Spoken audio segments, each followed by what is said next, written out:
নমস্কার বন্ধুরা, এই মুহূর্তের আবহাওয়ার খুবই গুরুত্বপূর্ণ আপডেট। অবশেষে নিম্নচাপের কিন্তু অনেকটাই পরিবর্তন ঘটলো। গত কয়েকদিন ধরে আপনাদেরকে আমরা জানাচ্ছি যে বঙ্গোপসাগরে নতুন করে আবার সিস্টেম বা ঘূর্ণাবর্ত তৈরি হচ্ছে এবং এই ঘূর্ণাবর্ত নিম্নচাপে পরিণত হয়ে বাংলায় এসে আছড়ে পড়ে আবারও কিন্তু 23 তারিখ থেকে বৃষ্টির পরিমাণ বাড়ার কথা, যেমনটা আপনাদেরকে আপডেটগুলোতে আমরা দেখিয়েছিলাম। কিন্তু আজ এই নিম্নচাপে আবারও নতুন করে পরিবর্তন হয়েছে। সতর্কবার্তাগুলিতেও, অর্থাৎ যে হলুদ সতর্কতা আপনাদেরকে আমরা দেখিয়েছিলাম, সেই সতর্কবার্তাগুলোতেও কিন্তু এদিক ওইদিক হয়েছে। অর্থাৎ এইবারে এই আপডেটটি খুবই গুরুত্বপূর্ণ হতে চলেছে, কারণ এটা একদম নিউ এবং ফ্রেশ আপডেট। আপনারা কিন্তু বিনা স্কিপ করে অবশ্যই ভিডিওটিকে শুরু থেকে শেষ পর্যন্ত দেখতে থাকুন। আপনাদের জেলার ব্যাপারে সম্পূর্ণ খুঁটিনাটি তথ্য জানতে হলে যে আপনাদের জেলায় কোথায় কোথায় কতদিন কত মিলিমিটার অবধি বৃষ্টি হতে পারে, কবে আপনাদের জেলায় এসে নিম্নচাপের প্রভাব পড়া শুরু হবে, তো সম্পূর্ণ তথ্য জানতে হলে দেখতে থাকুন। ভিডিওটি কোন জেলা থেকে দেখছেন, আপনাদের জেলায় আজ আবহাওয়া পরিস্থিতি কেমন ছিল, নিচে আমাদেরকে কমেন্ট বক্সে কমেন্ট করে জানাতে ভুলবেন না। আর ভিডিওটি ভালো লাগলে লাইক করে দিয়ে চ্যানেলটিকে সাবস্ক্রাইব করে আমাদের পাশে থাকবেন প্রতিনিয়ত আবহাওয়ার আপডেট পাওয়ার জন্য। তো চলুন এবার আমরা ভিডিওটিকে শুরু করি। সর্বপ্রথম আপনাদেরকে আমরা নিয়ে যাব উপগ্রহ চিত্রে, অর্থাৎ স্যাটেলাইট মানচিত্রে, যেটা আমাদের মেন। সর্বপ্রথমে আপনাদের দেখাই। দেখুন, উপগ্রহ বা স্যাটেলাইট মানচিত্র অনুযায়ী যেটা আমরা দেখতে পাচ্ছি, বর্তমানে কিন্তু গাঙ্গেয় দক্ষিণবঙ্গে অধিকাংশ জায়গায় আংশিক মেঘলা আকাশ। যেমন এদিকে পশ্চিম বর্ধমানের দুর্গাপুর, আসানসোল, চিত্তরঞ্জন, বোলপুর, বীরভূম, রঘুনাথপুর, বাঁকুড়া, হুড়া, এইদিক অর্থাৎ বীরভূম, পুরুলিয়া এবং পশ্চিম বর্ধমান, দুর্গাপুর, এদিকগুলোতে কিন্তু এখন আমরা মেঘলা আকাশ দেখতে পাচ্ছি। পাশাপাশি দেবগ্রাম, কেতুগ্রাম, নানুর, চাপড়া, মুড়াগাছা, কৃষ্ণনগর, এদিকগুলোতেও আমরা মেঘাচ্ছন্ন আকাশ দেখতে পাচ্ছি। এদিকে কলকাতার ওপরে যদি দেখি, যেমন কলকাতা, কোলাঘাট, বারুইপুর, তমলুক, চন্দননগর, হাবড়া, উত্তর চব্বিশ পরগনা, চাকদা, শান্তিপুর, বনগাঁ, এখানে কিন্তু আংশিক মেঘলা আকাশ বর্তমানে রয়েছে, যার জন্য একটা ভ্যাপসা গরম অর্থাৎ আর্দ্রতাজনিত যে অস্বস্তিটা আছে সেটাও কিন্তু আমরা দেখতে পাচ্ছি এখানে রয়েছে। যারা যারা গরমে ভুগছেন অবশ্যই নিচে কমেন্ট বক্সে জানিয়ে দেবেন আমাদেরকে জেলার নাম উল্লেখ করে, কারণ আমরা দেখতে পাচ্ছি যে আজ কিন্তু ভালোই তাপমাত্রা রয়েছে। পাশাপাশি এদিকে ঝাড়গ্রাম, খড়গপুর, পশ্চিম মেদিনীপুর, পূর্ব মেদিনীপুর, চন্দ্রকোনা, আরামবাগ, কতুলপুর, খাতড়া, জামশেদপুর, জাদুগাদা, চাকুলিয়া, এই সমস্ত সাইডগুলোতেও কিন্তু আমরা মেঘাচ্ছন্ন আকাশ দেখতে পাচ্ছি। এদিকে আবারও মালদা দিকে, অর্থাৎ মালদা, বালুরঘাট, হরিশ্চন্দ্রপুর, রাজমহল, শিবগঞ্জ, বালুরঘাট, এদিকগুলোতে কিন্তু এখন মেঘাচ্ছন্ন ভালো মতনই রয়েছে। আর এদিকে অসমের গোয়ালপাড়া, পাঠশালা, বোকো হয়ে এদিকে মেঘালয়ের বংশীতুরা, বাগমারা, এদিকেও অনেকটা মেঘ তৈরি হয়েছে। এদিকে আবার দিনাজপুর, রংপুর, বগুড়া, মহাদেবপুর, রাজশাহী, ময়মনসিংহ, সিরিজবাড়ি, সিরাজগঞ্জ, শৈলকুপাহ, এদিকে কুমিল্লা, হাজীগঞ্জ, লাকসাম, রায়পুর, চামুন্দি, আর এদিকে ত্রিপুরার আমারপুর, অম্বাসা, এদিকগুলোতেও সেনবাগ, বাংলাদেশের এখানেও কিন্তু মেঘ তৈরি হয়েছে। এই হচ্ছে টোটাল উপগ্রহ বা স্যাটেলাইট মানচিত্র, যেটা আপনাদের কাছে আমরা তুলে ধরলাম। আমরা আপনাদেরকে বজ্রপাত সময় বৃষ্টিমুখটাও এসে দেখাচ্ছি এবং আবহাওয়া দপ্তরের প্রেস বিজ্ঞপ্তিটাও তুলে ধরবো। এখানে দেখুন পশ্চিমবঙ্গের পাশাপাশি ওড়িশা, ভুবনেশ্বর, জবলপুর, বিশাখাপত্তনম, এই সাইডগুলোতেও, রৌরকেল্লা, এই জায়গাগুলোতেও কিন্তু আমরা অনেকটা মেঘাচ্ছন্ন দেখতে পাচ্ছি। আর এদিকে কানপুর, ঝাঁসি, আগ্রা, বরেলি, জবলপুর, অর্থাৎ ভারতের মধ্য এবং উত্তর মধ্যভাগেও আমরা অনেকটাই মেঘাচ্ছন্ন দেখতে পাচ্ছি। এবারে আপনাদেরকে নিয়ে যাব সরাসরি বজ্রবিদ্যুৎ মোডে, এবং বজ্রবিদ্যুৎ মোড অনুযায়ী যদি আমরা দেখা শুরু করি আগামীকাল থেকে যে কোথায় কোথায় কতটা বৃষ্টি হবে। আজ তো বৃষ্টি যেমন হওয়ার কথা ছিল তেমনটা হয়নি, কয়েকটি জায়গায় হালকা হালকা বৃষ্টি হয়েছে, যেহেতু আবহাওয়া পরিবর্তন হয়ে গেছে এর কারণে। কিন্তু আগামীকাল শনিবার যদি আমরা 22 তারিখের থেকে দেখা শুরু করি, বঙ্গোপসাগরে দেখুন ঘূর্ণাবর্তের যে সৃষ্টির প্রক্রিয়া, এটা আগামীকাল থেকেই আমরা শুরু হতে পারে এমনটাই দেখা যাচ্ছে। এবং এর ফলে এটা যদি আমরা বৃষ্টির পরিমাণটা দেখি, এখানে কত বৃষ্টি হতে পারে, এটাতে দেখুন 52 মিলিমিটারের ওপরে কিন্তু আমরা দেখতে পাচ্ছি এটাতে বৃষ্টির পরিমাণ রয়েছে। কোথাও কোথাও 56 মিলিমিটারের ওপরেও আমরা বৃষ্টির সম্ভাবনা দেখতে পাচ্ছি, এবং আপনারা সরাসরি দেখতে পাচ্ছেন যে কী পরিস্থিতি রয়েছে। কিন্তু সকাল নাগাদ কিন্তু এর প্রভাব আমাদের বাংলার ওপরে পড়বে না। এরপর এটাকে আমরা একটু এগিয়ে যদি নিয়ে যাই, দুপুরবেলার পর থেকে আমাদের বাংলা সমেত এদিকে ওড়িশা, ঝাড়খণ্ড, এদিকগুলোতে বৃষ্টির পরিমাণ বাড়তে পারে।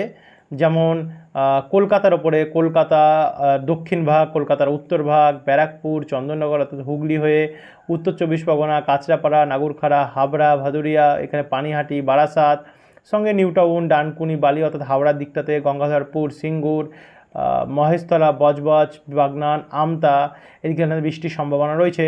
পাশাপাশি পশ্চিম মেদিনীপুর এবং পূর্ব মেদিনীপুর, যেমন এখানে বালি, বালিচক, পিংলা, কেশিয়ারি, বেলদা, নয়াগ্রাম, দাঁতন, এখানে ভারী বৃষ্টির সম্ভাবনা রয়েছে।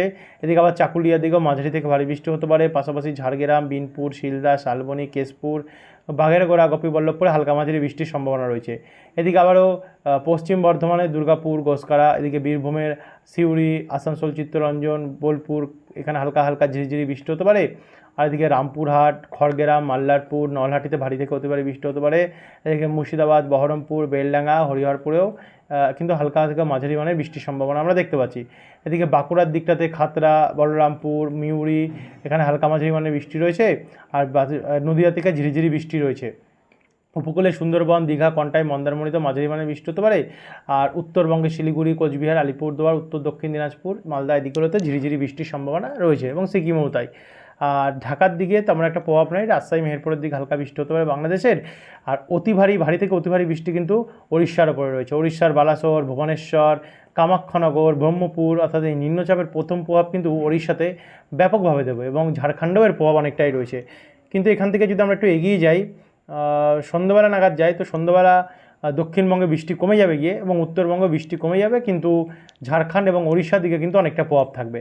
আর এদিকে অসম, ত্রিপুরা আর বাংলাদেশের পূর্বভাগে সিলেট এদিকগুলিতে এবং সিলেটের আশেপাশে মাঝারি থেকে ভারী বৃষ্টি হতে পারে। কিন্তু আমরা যদি রোববার 23 তারিখে দেখি, তো 23 তারিখ ভোররাত্রি থেকে কিন্তু উত্তরবঙ্গের জেলাগুলিতে বৃষ্টি নামবে। উত্তরবঙ্গের মালদা, এখানে দক্ষিণ দিনাজপুর, উত্তর দিনাজপুর, আলিপুরদুয়ার, কোচবিহার, শিলিগুড়ি এখানে অনেকটাই বৃষ্টি নামবে। পাশাপাশি রংপুর, কালাই, ময়মনসিংহ, সিলেট এখানেও বৃষ্টি বাড়বে। তো তারপর একটু একটু করে যদি আমরা এগিয়ে যাই, মোটামুটি ওই দুপুরবেলা থেকে, তো সেই সময় থেকে কিন্তু দক্ষিণবঙ্গ ঝেঁপে আসবে বৃষ্টি। এর ফলে দক্ষিণ 24 পরগনার ঝাড়খালি, রায়দিঘি, কাকদ্বীপ, কুলপি, জয়নগর, গোসাবা, কুমিরমারি এদিকগুলোতে মাঝারি মানের বৃষ্টি হতে পারে। এদিকে আবারও মহিষাদল, তমলুক, ময়না, কোলাঘাট এদিকেও মাঝারি মানের বৃষ্টি হতে পারে। কলকাতা, নিউ টাউন, ব্যারাকপুর, কোলাঘাট, বজবজ, কলকাতা, পানিহাটি, স্বরূপনগর, তাকি, হিঙ্গলগঞ্জ, নাগরখাড়া, হাবড়া এদিকেও মাঝারি মানের বৃষ্টির সম্ভাবনা রয়েছে। পাশাপাশি এখানে কোলাঘাটে ভারী বৃষ্টি হতে পারে কোথাও কোথাও। বালিচক, খড়গপুর, ঝাড়গ্রাম, চাকুলিয়াতে হালকা মাঝারি বৃষ্টি রয়েছে। আরামবাগ, কতুলপুর, বিষ্ণুপুর, বাঁকুড়া, চন্দ্রকোনা, গোয়ালতর, জামশেদপুর, জাদুগাদা হয়ে এখানেও মাঝারি মানের বৃষ্টি রয়েছে। পাশাপাশি পশ্চিম বর্ধমানের দুর্গাপুর এবং বীরভূমের আসানসোল, চিত্তরঞ্জন, সিউড়ি, বোলপুর, রঘুনাথপুর, হুড়া, পুরুলিয়া, বাঁকুড়া, খাতড়া এখানে হালকা মাঝারি বৃষ্টি হতে পারে। আর নদিয়াতে যেমন এবং পূর্ব বর্ধমানে যেমন পান্ডুয়া, মেমারি, দাসঘরা, মন্তেশ্বর, ভাতার দিকে কৃষ্ণনগর, বাগুলা, নবদ্বীপ, শান্তিপুর, রানাঘাট, চাকদা, বনগাঁতে হালকা হালকা ঝিরিঝিরি বৃষ্টি হতে পারে। এদিকে আবার রামপুরহাট, আজিমগঞ্জ, ডোমকল, করিমপুরেও হালকা হালকা ঝিরিঝিরি বৃষ্টির সম্ভাবনা রয়েছে। এবং ওপার বাংলার বরিশাল, তারপর হচ্ছে খুলনা, মাদারীপুর, লোহাগাড়া, যশোর, সাতক্ষীরা, শ্যামনগর, মতিরহাট, লালমোহনেও হালকা মাঝারি বৃষ্টির সম্ভাবনা আমরা দেখতে পাচ্ছি। এবং এটাকে আমরা একটু এগিয়ে নিয়ে যাব।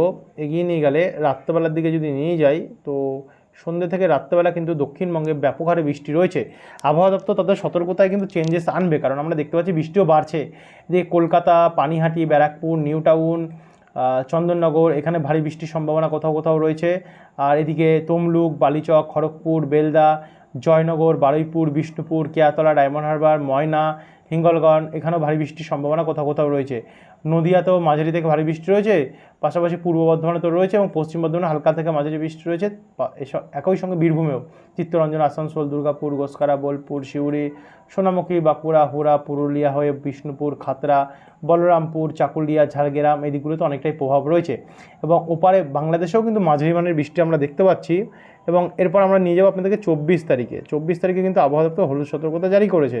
সেই মতন আমরা 24 তারিখেও দেখতে পাচ্ছি বৃষ্টি রয়েছে। দুপুরবেলার পর থেকে বৃষ্টিটা আসতে পারে। সবার প্রথম গাঙ্গেয় দক্ষিণবঙ্গে দেবে, যেমন কলকাতা, চন্দননগর, শান্তিপুর, নদিয়া হয়ে পূর্ব পশ্চিম মেদিনীপুর এবং পূর্ব বর্ধমান এখানে হালকা মাঝারি মানের বৃষ্টি রয়েছে। এবং পুরুলিয়াতেও কিন্তু মাঝারি মানের বৃষ্টি রয়েছে। আর এছাড়া ওপার বাংলাতে যেমন যশোর, সাতক্ষীরা, খুলনা, লোহাগাড়া, মাদারীপুর, পিরোজপুর, মাঠবেড়িয়া, লালমোহন, মতিরহাট, চিটাগং এখানে হালকা মাঝারি প্রভাব রয়েছে। কিন্তু ঝাড়খণ্ডে আর এদিকে মধ্যপ্রদেশে কিন্তু ব্যাপক হারে প্রভাব পড়বে, যেটা বৃষ্টির পরিমাণ অনেকটাই হবে। এবং এদিকে 25 তারিখে যদি দেখি, তো 25 তারিখেও কিন্তু অনেকটাই প্রভাব, ঝড় বৃষ্টির সম্ভাবনা দেখা যাচ্ছে দক্ষিণবঙ্গের জেলাগুলিতে। আর 26 তারিখেও সেম পরিস্থিতি হতে পারে। 27 তারিখ বৃহস্পতিবারে হালকা হালকা বৃষ্টি রয়েছে। 28 তারিখেও হালকা মাঝারি বৃষ্টি রয়েছে। কিন্তু 29 তারিখের পর থেকে কিন্তু আবারও বৃষ্টি বাড়বে। দেখুন 29 তারিখ থেকে বৃষ্টি বাড়ছে দক্ষিণবঙ্গের জেলাগুলিতে এবং উত্তরবঙ্গের জেলাগুলিতেও। পাশাপাশি 30 তারিখ রোববারে এই দিনটাও কিন্তু বৃষ্টির পরিমাণ বাড়ছে, অনেকটাই বাড়ছে। দেখুন মানে 28 তারিখ অবধি 27 এবং 28 কিছুটা কমলেও আবার 29 থেকে কিন্তু আবারও নতুন করে ঝড় বৃষ্টির সম্ভাবনা দেখা যাচ্ছে। মানে ধরুন এইবারে পুরো টানা বৃষ্টিতে চলবে, এমনটাই নতুন আপডেট অনুযায়ী আমরা জানতে পারছি। তো এই ছিল বন্ধুরা এখনকার আপডেট, আশা করি আপনারা বুঝতে পারছেন। আগামীকাল আপনাদেরকে আমরা আবহাওয়া দপ্তরের প্রেস বিজ্ঞপ্তি তুলে ধরবো দুপুরের আপডেটে, 12টা থেকে 12:30 আমাদের আপডেট জানিয়ে দেবো যে কী হতে পারে কি না হতে পারে। তো যারা সাবস্ক্রাইব করেনি সাবস্ক্রাইব করে রাখতে ভুলবেন না পরবর্তী আপডেটগুলো পাওয়ার জন্য আমাদের চ্যানেলটিকে। ধন্যবাদ এই ভিডিওটি দেখার জন্য।